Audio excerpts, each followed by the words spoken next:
The A train at 1 a.m. is a different beast from its daytime counterpart.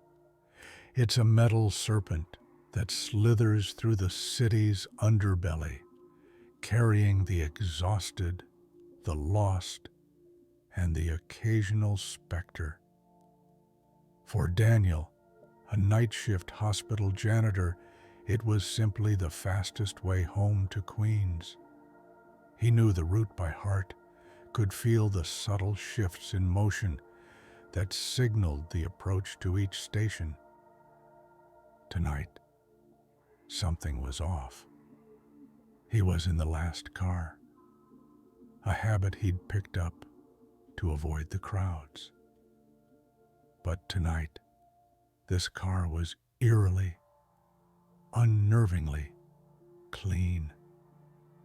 The usual graffiti was gone. The plastic seats were wiped spotless, and the floor was free of the usual grime.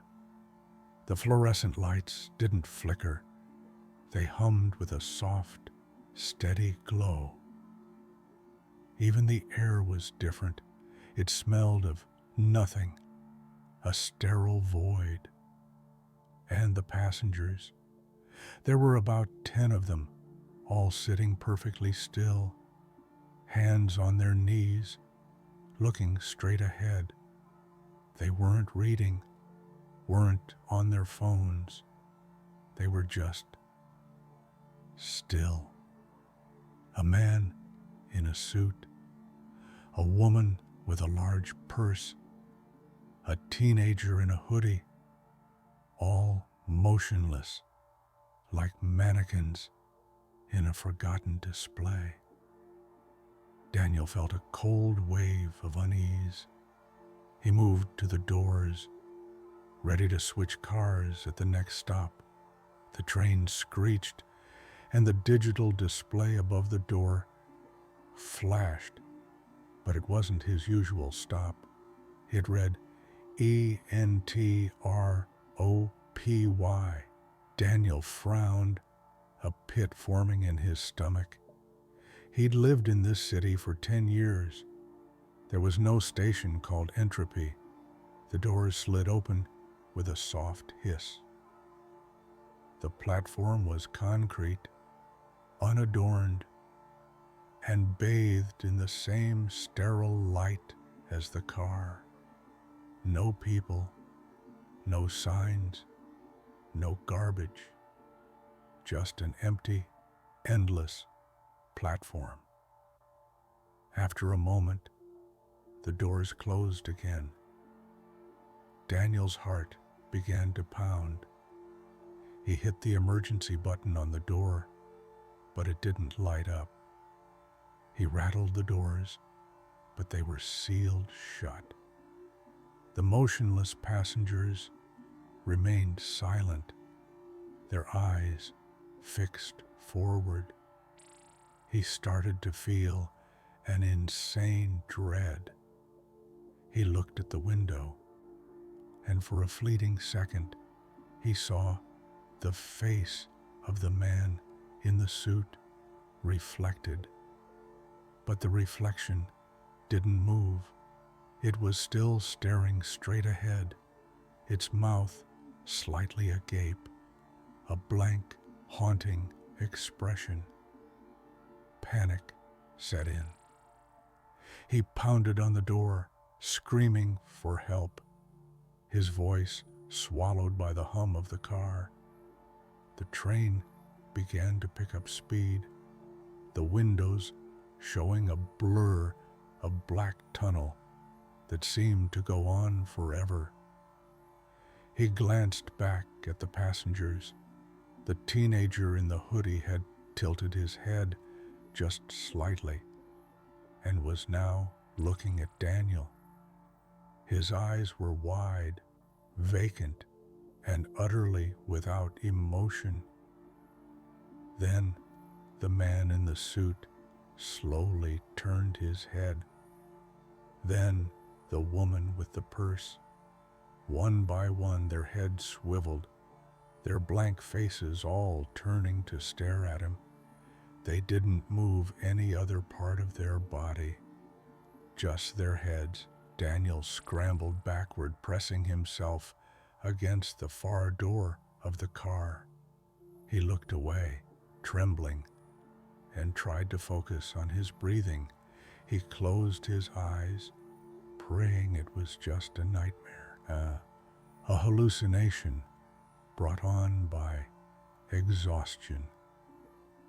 When he opened them again, the train was slowing down. The display read DESTINATIO.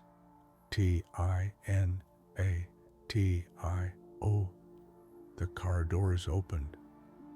He was at a regular station, a familiar one, but the car was empty. He looked at the other cars through the window. They were filled with people, a normal, bustling crowd. He was alone in this car. He burst out onto the platform and ran, not stopping, until he was back in the familiar, noisy chaos of a normal subway station. He took another train home, his body still shaking. He got back to his small apartment and collapsed onto his bed, his mind reeling. He was safe. He was home. He closed his eyes, and just before he drifted off, he heard the faint hum of a fluorescent light above his head, and then a child's voice, small and hollow, whispered from the corner of the room, "Welcome home, Liam." Daniel's eyes snapped open. He realized with a sickening jolt that he had left the hospital job years ago. He was a freelance graphic designer now. The voice had used the wrong name, the name of the bartender from his first story. He wasn't safe. The train had connected his nightmares, his fears, and his identity. It had delivered not just him, but a piece of the other's story and the horror to his home.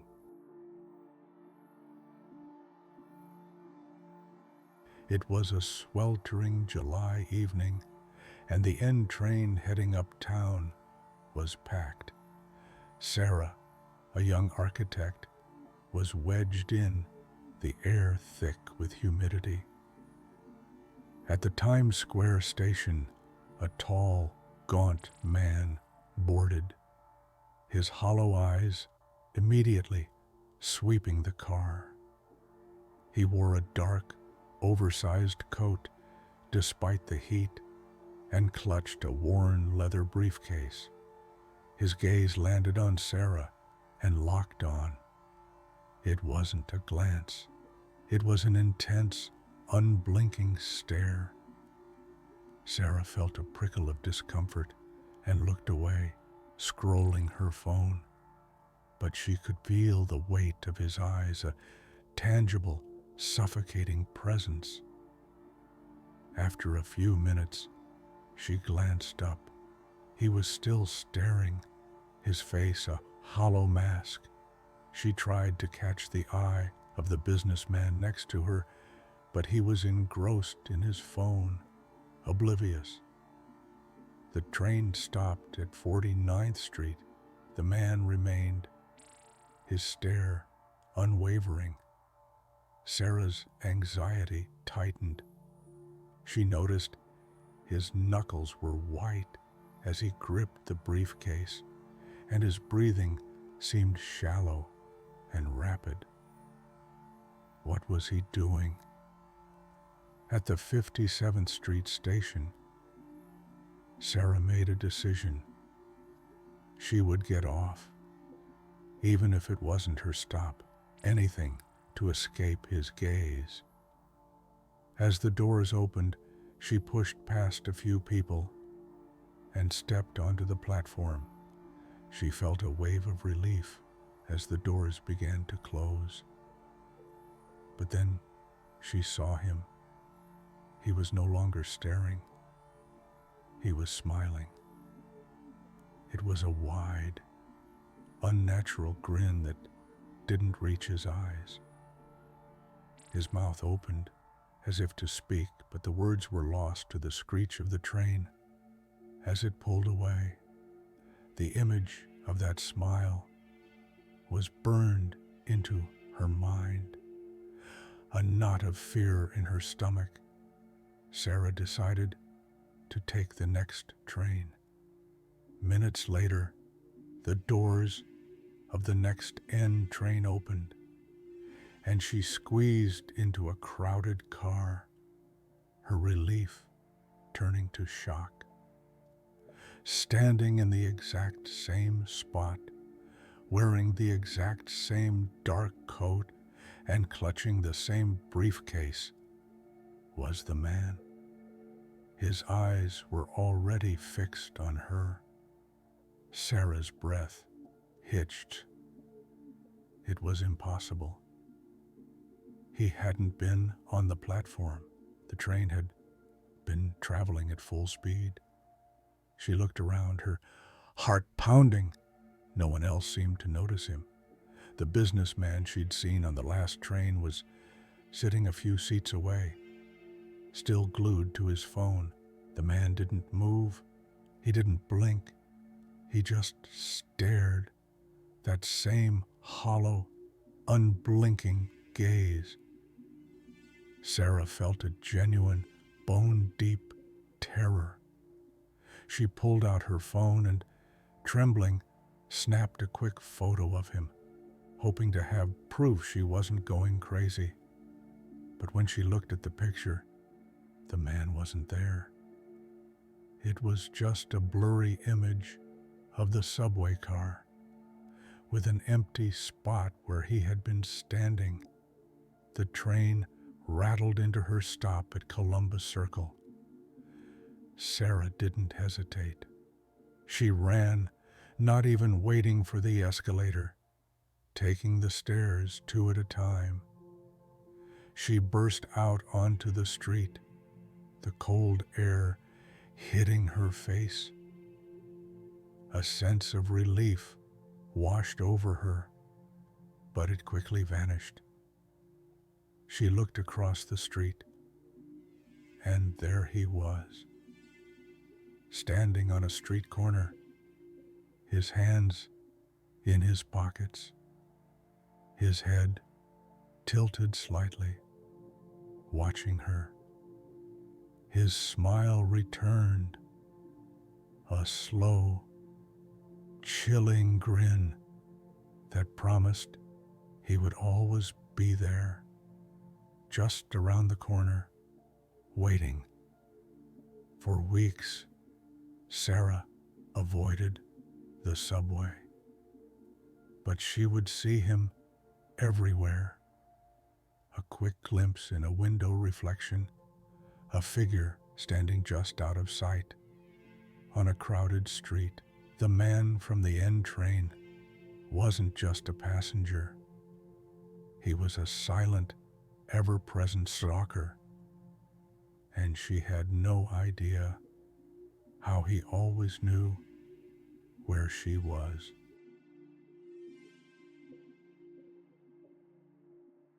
The F train at 1:30 a.m. is a lonely ride. For me, a student named Maya, it was a necessary evil after a late study session. The car was nearly empty, just a few scattered figures lost in their own worlds. I found a seat by the window, pulled out my headphones and tried to ignore the constant clatter of the tracks. Minutes after leaving the station, the train lurched to a halt in the middle of a tunnel. The familiar voice of the conductor crackled over the intercom. "Attention, passengers, We're experiencing a brief delay. We'll be moving shortly." A collective sigh went through the car, but no one paid it much mind. It was a common occurrence. Then the lights went out. The car plunged into total darkness, save for the faint glow of the emergency lights near the doors. The sound of the train's machinery died, replaced by a profound, suffocating silence. The air, once cool, grew stale and heavy. A wave of unease washed over me. I fumbled for my phone to use the flashlight, but my hands were shaking. I looked around the car. I could barely make out the other passengers, but they were all just still shadows. Then I heard it. A faint, rhythmic shuffling from the other end of the car. It was a slow, dragging sound, like someone was trying to walk but couldn't lift their feet. My heart began to pound in my chest. I pulled my legs up onto the seat, trying to make myself smaller. A shadow began to move. It was a man, and he was walking slowly down the car towards me. He wasn't walking in a straight line. He would stop, sway back and forth, and then shuffle forward again, his feet scraping the floor with each step. "Hello?" I called out, my voice a shaky whisper. "Is anyone there?" The shuffling stopped. The man's shadow stood still for a moment, and then I heard a new sound, a soft, guttural grunt that sent a chill down my spine. The man resumed his slow, scraping walk, now coming straight for me. The other passengers were silent. They didn't move. They were just shadows. Was I the only one who saw him? Was I the only one who was scared? I backed away, pressing myself against the glass of the train window. My mind raced. The emergency intercom was at the other end of the car. Past this man. As the doors were sealed, I was trapped. The man was now just a few feet away. In the dim emergency light, I could see his face. His eyes were wide and unfocused. His mouth was slightly agape, and he had a terrifyingly blank expression. He wasn't looking at me, but his body was pointed directly at me. His hands were clasped in front of him, and I could hear a faint scratching sound from them. "Leave me alone," I whispered, my voice trembling. He didn't respond. He just stood there, swaying slightly, making that soft, guttural grunt. Then he took a step closer, and another, the scraping sound of his shoes on the floor echoing in the silence. Just as he was about to reach me, the car's lights flickered back on. The silence was instantly replaced by the roar of the train's machinery. The man, bathed in the sudden, harsh light, stopped. He looked around the car, dazed, as if he had just woken up. He saw me, saw my terrified face, and for a split second, a flicker of awareness passed over his face. He quickly moved away and sat down, clutching his head in his hands. The train began to move, pulling into the next station. The doors opened. I didn't wait to see if he was a danger or just a sick man. I ran. I ran out of the subway station and didn't stop until I was under the open sky. The horror of that night wasn't a ghost or a monster. It was the absolute fear of being alone and powerless in the dark, with no escape from a threat that was entirely and terrifyingly human.